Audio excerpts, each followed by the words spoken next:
எசேக்கியேல் 29ஆம் அதிகாரத்தை படிக்கும்போது அதுல இருக்கக்கூடிய பார்வோனுடைய நிலையும் அவனுடைய மனநிலையும் இங்கு இருக்கக்கூடிய சபை மேய்ப்பர்களுடைய மனநிலையும் ஒன்றாக இருப்பதை பார்க்க முடிந்தது.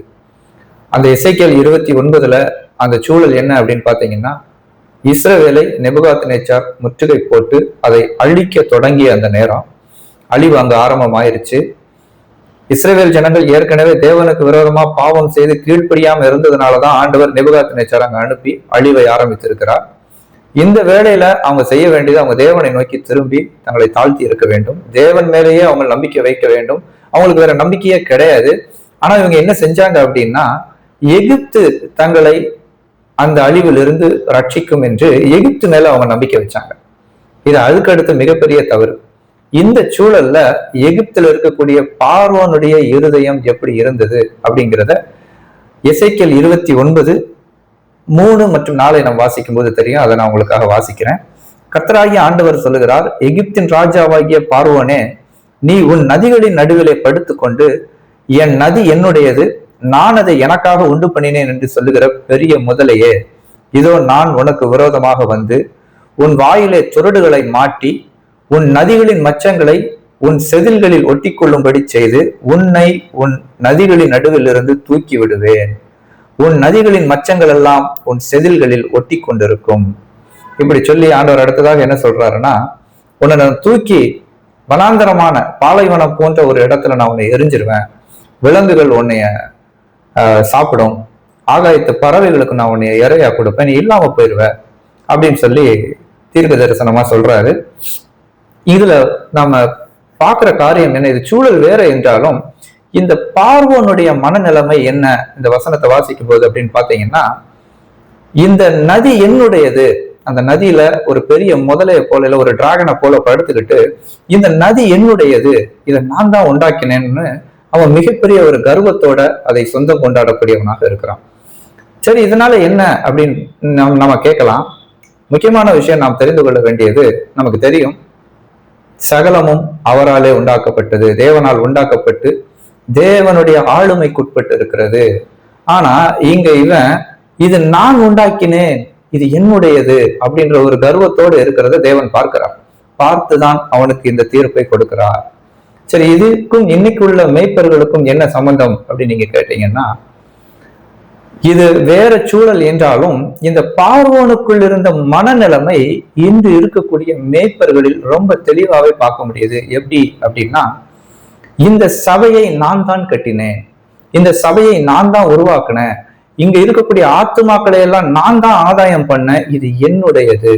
இப்படிப்பட்ட ஒரு இந்த பார்வோனை போலவே மனநிலை கொண்டிருக்கக்கூடிய சபையை மேய்க்கக்கூடியவர்கள் இருக்கிறார்கள். இது இன்னைக்கு மிக வேதனையான ஒரு விஷயம். இதனால என்ன அபாயம் அப்படின்னு பாத்தீங்கன்னா, தேவனுடைய சித்தம் அங்கே முழுமையாக பாதிக்கப்படுது. இன்னொரு விஷயம், தேவனுடைய ஆளுமையை அவர்கள் தள்ளுகிறார்கள். காரணம் என்னன்னா, அது தங்களுக்கு சொந்தம் என்று சொல்வதோடு நிறுத்தி கொள்ளாமல் அந்த சொந்தன்றதுனாலேயே அதை தங்களுடைய அடுத்த சந்ததிக்கு அதை உரிமை பாராட்டுகிறார்கள். இது இன்னும் அபாயம். இதை நான் உங்களுக்கு சொல்லணுன்ற அவசியம் இல்லை. இன்னைக்கு நிறைய இடங்கள்ல நீங்களே பார்க்க முடியும். ஒரு பாஸ்டர் இருப்பாரு, அடுத்தபடியா யாரு விரும்பினாலும் விரும்பலனாலும் பாஸ்டரோட மகன், 2-3 பசங்க அவங்களுக்கு இருப்பாங்கன்னா 2-3 சபைகளா அதை உருவாக்கி பிரான்ச்சஸை உருவாக்கி அவங்க கையில கொடுப்பாங்க. இந்த பாஸ்டரோட கூட உழைச்ச நிறைய வயது முதிர்ந்த நல்ல தேவ பக்தி உள்ள மனிதர்கள் இருப்பாங்க. அவங்க கடைசி வரைக்கும் அப்படியே தான் இருப்பாங்க. அவங்க கைகளில் மிகப்பெரிய பொறுப்புகள் கொடுக்கப்படுவதில்லை. அவங்க அப்படியே இருப்பாங்க. இந்த காரியங்கள் எல்லாம், இந்த அதிகாரம், இந்த சபைக்குள்ள அதிகாரம், அந்த உரிமை எல்லாமே ஆட்டோமேட்டிக்கா அடுத்த சந்ததிக்கு கடத்தப்படும். காரணம் என்னன்னா, இந்த மேய்ப்பர்களுடைய எண்ணம் இந்த பார்வோனுடைய எண்ணத்தை போலவே இது என்னுடையது. இது எவ்வளவு பெரிய ஆபத்து. யாருக்கு ஆபத்துன்றீங்கன்னா, சபைக்கு ஒரு பக்கம் பாதிப்பு ஏற்படுகிறது மட்டும் இல்லாமல் இப்படி எண்ணம் கொண்டிருக்கிறவர்களுக்கு மிகப்பெரிய ஆபத்தாய் முடியும். காரணம் என்னவென்றால், தேவன் அவர் உண்டாக்கின அந்த சபை, அதுக்கு நான் உங்களுக்கு ஆதாரமா நான் வாசிக்கிறேன். இது உங்களுக்கு ஆதாரம் கொடுக்க வேண்டிய அவசியம் இல்லை, இருந்தாலும் நான் அதை வாசிக்கிறேன்.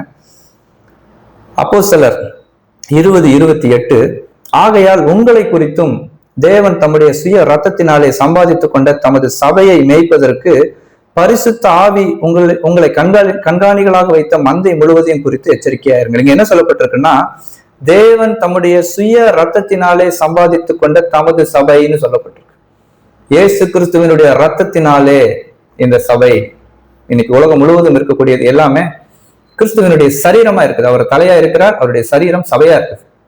இந்த முழுவதும் அவருடைய ரத்தத்தினாலே சம்பாதிக்கப்பட்டது. அவர் ரத்தம் சிந்தினதுனால தான் ஆத்துமாக்கள் நித்திய ஆக்கினை தீர்ப்பிலிருந்து மீட்கப்பட்டு ஜீவனுக்காக, நித்திய ஜீவனுக்காக சபையில் அவருடைய சரீரத்தோடு இணைக்கப்பட்டிருக்கிறார்கள், கிறிஸ்துவோடு இணைக்கப்பட்டிருக்கிறார்கள். இது அவருடைய முழுக்க அவர் சிலுவையில அவர் சம்பாதித்த ஒரு விஷயம். மனிதனுடைய முயற்சி இதுல துல்லியம் கிடையாது. நான் ஒரு கொஞ்சம் வருஷங்களுக்கு முன்னாடி ஒரு பாஸ்டர் இப்படியா பேசுறத நான் கேட்டேன். அவர் என்ன சொன்னாருன்னா, பல வருடங்களா நான் கண்ணீர் சிந்தி இந்த சபையை சம்பாதித்தேன் அப்படின்றார். அன்பானவர்களே, ஒரு காரியம், எனக்கு தெரிஞ்ச ஒரு காரியத்தை நான் சொல்றேன். ஒரு மனிதன் பிறந்ததுல இருந்து அவன் மரணம் வரைக்கும் தொடர்ச்சியாக கண்ணீர் சிந்தினால் கூட ஒரு முடி கூட நித்தியத்துல கொண்டு போய் அந்த கண்ணீர் அதை சேர்க்காது. ஒரு முடியை கூட அந்த கண்ணீரால கொண்டு போய் சேர்க்க முடியாது. மாசற்ற கிறிஸ்துவனுடைய ரத்தம் மட்டுமே ஒரு நபரை நித்தியத்துல கொண்டு போய் சேர்க்கும். எத்தனை ஆயிரம் மனிதர்களுடைய ரத்தம் அங்கே சிந்தப்பட்டாலும் அது வீண். காரணம் அது கரைப்பட்ட ரத்தம். மனிதனுடைய ரத்தம் கரைப்பட்டது. மனிதனால ஒரு அணு கூட ஒரு நபருடைய ரட்சிப்புக்கான காரியங்களை செய்ய முடியாது. முழுக்க இது கிறிஸ்துவினாலே ரட்சிப்பு உண்டாக்கப்பட்டது. சபை என்பது முழுக்க கிறிஸ்துவினாலே சம்பாதிக்கப்பட்டது. அதை உரிமை கொண்டாடுவதும் அதை நான் தான் உருவாக்கினேன் என்று சொல்வதும் வசனம் புரியாத மதியனமா இருக்குது. ஆனா இன்னைக்கு நிறைய பேரு சபை என்னுடையது, அடுத்த அந்த சேர்ல, அந்த நிர்வாகத்துல அது ஒரு ஸ்தாபனமா இருக்குமானா அதை சார்ந்த எல்லா காரியங்களையும் தன்னுடைய தலைமுறைக்கு கொடுக்கறதுல அவங்க தீவிரமா இருக்கிறாங்க. அங்க நியாயமா என்ன நடக்கணும்? உங்கள் ஆண்டவர் அந்த சபையை பார்ப்பதற்கு, அதை கண்காணிப்பதற்கு உங்களை வைத்திருக்கிறார் என்றால், உங்கள் ஆண்டவர் வைத்த காலம் மட்டும் நீங்க அந்த வேலையை உண்மை உத்தமமா செஞ்சுட்டு, ஒரு வேலைக்காரன் தான் நம்ம, அவர் தான் எஜமான், நாம ஜஸ்ட் போய் வேலைக்காரங்க, விதைக்கிறோம் அறுக்கிறோம், இவ்வளவுதான் நம்முடைய வேலை. எப்படி ஒரு வயல்ல ஒரு வேலைக்காரன் விதைப்பான், களை எடுப்பான், சில அறுப்புக்கு நேரங்கள்ல அந்த அறுப்பான். ஆனா முழுவதும் அது யாருக்கு சொந்தம்னா எஜமானுக்கு தான் சொந்தம். அது போல இது தேவனுக்கு சொந்தம். நம்ம எல்லாரும் வேலைக்காரங்க, கடைசி மட்டும் நம்ம வேலைக்காரங்க தான். நம்ம வேலையை மட்டும்தான் நம்ம செய்யணும். நம்ம அதுல உரிமை கொண்டாடுறதுக்கு நமக்கு எதுவுமே கிடையாது. அப்ப தேவனுடைய ஆளுமையில நாம் குறுக்கிடுவதாக இருக்கும். இது ஆபத்து. இது தேவனுடைய என்ன சொல்றது, தண்டனைக்கு ஏதுவாக மாறிடும். நம்ம இதுல ரொம்ப ஜாக்கிரதையா இருக்கணும். இன்னைக்கு அந்த ஒரு சின்ன யோசனை கூட இல்லாம சபையை கூறுபட்டு சந்ததிகளுக்கு கொடுக்கக்கூடிய கடின இருதயம் உள்ள மேய்ப்பர்கள். எப்படி எசேக்கியேல் 34:8 சொல்லுது, கர்த்தராகிய ஆண்டவராகிய நான் என் ஜீவனை கொண்டு சொல்லுகிறேன், மேய்ப்பன் இல்லாததினால் என் ஆடுகள் சூறையாகி என் ஆடுகள் காட்டு மிருகங்களுக்கெல்லாம் இரையாய் போயின. என் மேய்ப்பர்கள் என் ஆடுகளை விசாரியாமல் போனார்கள். மேய்ப்பர்கள் மந்தையை மேய்க்காமல் தங்களையே மேய்த்தார்கள். இது எவ்வளவு பெரிய அபாயம். மேய்ப்பர்கள் ஆண்டவர் கேள்வி கேட்பார், மேய்ப்பர்களை நியாயம் தீர்ப்பார். அந்த சில சபைகள் எல்லாம் நீங்க பாத்தீங்க அப்படின்னா பெருகிக்கிட்டே போகும். பெரிய பில்டிங்கா இருக்கும், பெரிய பில்டிங்கா கட்டுவாங்க, பெரிய கூடாரங்களா போட்டு 5000 10,000 பேர் என் சபைக்கு வரணும்னு சொல்லி அதை சாதிக்கிறாங்க.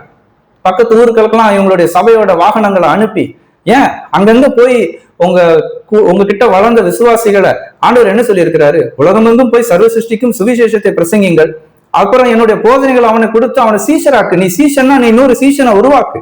இப்ப பவுல் என்ன பண்ணாரு, எபேசு பட்டணத்துல ஒரு சபையை நிறுவி, பவுலுக்கு கல்யாணம் ஆகல. இப்ப உதாரணம் பேதுருவோ யாரோ சபையை உருவாக்குனாங்கன்னா அடுத்து யார் தேவன் நியமிக்கிறாங்களோ, யார் அந்த பொறுப்புக்கு தகுதியானவங்களோ அவங்க கையில அதை கொடுத்தாங்க. பவுல் திமோத்தி கையில கொடுத்தார், தீத்து கையில கொடுத்தார். இந்த மாதிரி சபைகளை உருவாக்கி தங்களுக்கு தாங்களே அதை உரிமை கொண்டாடி கொள்ளல, தாங்கள் அதை அனுபவிக்கணும்னு நினைக்கிறேன். சரியான ஆள் கிட்ட அதை ஒப்படைச்சாங்க, தேவனுடைய வழிநடத்துதலின்படி செயல்பட்டாங்க. யோசித்து பாருங்க, இன்னைக்கு அப்படிதான் நடக்குதா சபைகள்ல? இன்னைக்கு தேவன் கொடுத்த பொறுப்புகளை முடிச்சுட்டு அவங்க ஓய்வுக்கு போகும்போதோ, தேவன் அவங்களை நிறுத்த சொல்லும் போதோ, அடுத்து சரியான பொறுப்புள்ள நபர்களை அந்த சபையிலயோ இல்ல வேற ஒரு இடத்துல இருக்கக்கூடிய ஒரு பொறுப்பான தேவன் நியமிக்கிற ஒரு நபர்கிட்ட அந்த பொறுப்புகளை அவங்க கொடுக்குறாங்களா, இல்ல தங்களுடைய சந்ததிக்கு கொடுக்குறாங்களன்றத நீங்களே நிறைய இடங்கள்ல பார்த்திருப்பீங்க. பெரும்பாலும் நான் பார்த்தது தங்களுடைய சந்ததிகளுக்கு அதை கொடுக்குறாங்க. இன்னும் என்ன ஆயிருது அப்படின்னா, ஒரு இடத்துல ஒரு ஊழியம் ஆரம்பிக்கப்படுதுன்னா அதை சேர்ந்த சொத்துக்கள் அதிகமாயிருது, பணம் அதிகமாயிருது, மனசே வராது அதுக்கப்புறம் அந்த ஊழியருக்கு. அந்த பாஸ்டருக்கு மனசே வராது. அதை எப்படியாவது தன்னுடைய சந்ததிக்கு கொடுக்கறதுல மிகுந்த ஜாக்கிரதையாயிருவாங்க. மக்களை பேசி மழுப்பிடுவாங்க. இதுதான் நடக்குது. ஆனால் தேவன் கேள்வி கேட்பார். தேவன் நியாயம் தீர்ப்பதை அவர் விட மாட்டாரு. அவருடைய சொந்த ரத்தத்தினால் சம்பாதிக்கப்பட்டதுதான் சபை. அதை கொண்டு தங்களையே மேய்த்து கொள்ளக்கூடாது. தங்களுடைய சுய லாபத்துக்காக, ஆதாயத்துக்காக நம்ம ஊழியம் செய்யக்கூடாதுன்னு சொல்லப்பட்டிருக்கு. ஆனா இன்னைக்கு நடக்கிறது முழுக்க முழுக்க சுய லாபத்துக்காகவும் ஆதாயத்துக்காகவும் அதை முழுவதும் உரிமை பாராட்டி இது ஏன்குள்ளதுன்னு வெளிப்படையா பேசுறாங்க. இது என்னுடைய சபை, நான் யாருக்கும் விட்டு தர மாட்டேன், வெளியே போ, என்னென்னவோ நடக்குது. அன்பானவர்களே, இது தேவனுடைய ரத்தத்தினால சம்பாதிக்கப்பட்டது. அதுல நம்ம விளையாடக்கூடாது. தேவன் கண்டிப்பாக நியாயம் தீர்ப்பார். அந்த பார்வோன் தேவனுடைய ஆளுமையில குறுக்கிடுறான். இது என்னுடையது, நான் உருவாக்குனதுன்றான். ஆனா அவனுக்கு ஆண்டவர் கொடுக்கிற பதில நான் மறுபடியும் உங்களுக்கு வாசிக்கிறேன்.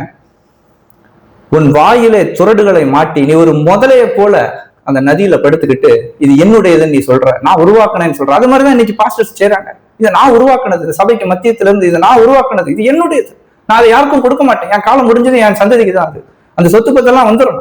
அதே மாதிரி நம்ம முன்ன சொன்ன காரியம் என்னன்னா, ஊர் ஊரா பஸ்ஸுங்களை அனுப்பி, வாகனங்களை அனுப்பி எல்லா மக்களையும் கொண்டு வந்து ஒரே இடத்துல போட்டு குமிக்கிறது. துவக்க காலத்துல சபைகள் அப்படி நடக்கல. அங்கங்க வீடுகளை நடத்தினாங்க, சீஷர்களை உருவாக்கி அனுப்புனாங்க. அதுதான் முக்கியம். சீஷர்களை உருவாக்க வேண்டும். சீசத்துவம்ன்ற பேச்சே இன்னைக்கு கிடையாது. சீசத்துவம் பேசப்பட்ட அந்த பிரச்சனையே இருக்காது. சீசத்துவம் முற்றிலும் பூஜ்யமாயி போச்சு.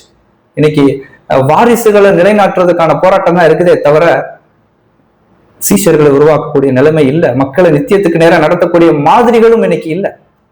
அன்பானவர்களே, இது மிகுந்த துக்கத்துக்குரியது. 5000 பேர் 10,000 பேரை நான் கூட்டுவேன்னு சொல்லி மிகப்பெரிய சர்ச்சஸை நான் கட்டணும், எனக்கு இத்தனை கோடி வேணும், அத்தனை கோடி வேணும், தேவன் தான் எனக்கு இந்த திட்டத்தை கொடுத்தாருன்னு சொல்லி பொய் வேற சொல்றாங்க.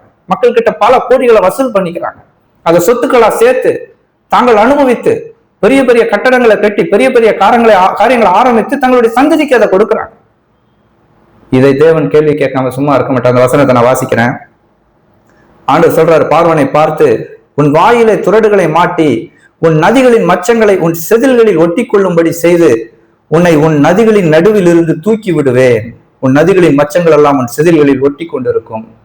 அப்படி பண்றவன், அவனுக்கு துணை போறவன், அவன் கூட இருந்து அனுபவிக்கிறவன் எல்லாத்தையும் ஆண்டவர் ஒரு நாள் இப்படி தூக்குவார். கண்டிப்பா செய்வார். தூக்கி வனாந்தரமான இடத்துல போடுவார்.